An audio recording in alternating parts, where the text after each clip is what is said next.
अब देखो, तुमने भी ये चीज़ नोटिस किया होगा कि हमारे इंडिया में जब भी कोई थोड़ा सा अमीर बन जाता है तब उसका पहला डिसीजन होता है कि हमारे इंडिया छोड़कर कहीं और बस जाना।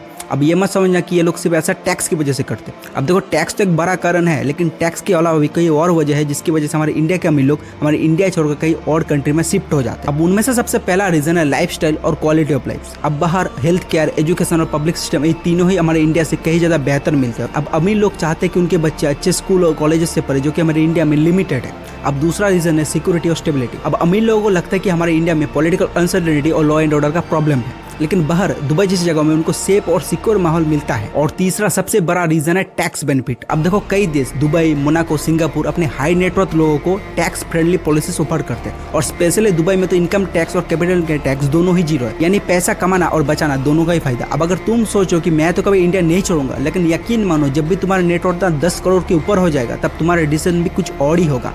अब अगर तुम्हें फाइनेंस और बिजनेस के ऊपर थोड़ा सा भी इंटरेस्ट है तब तुम मुझे फॉलो करके जाना।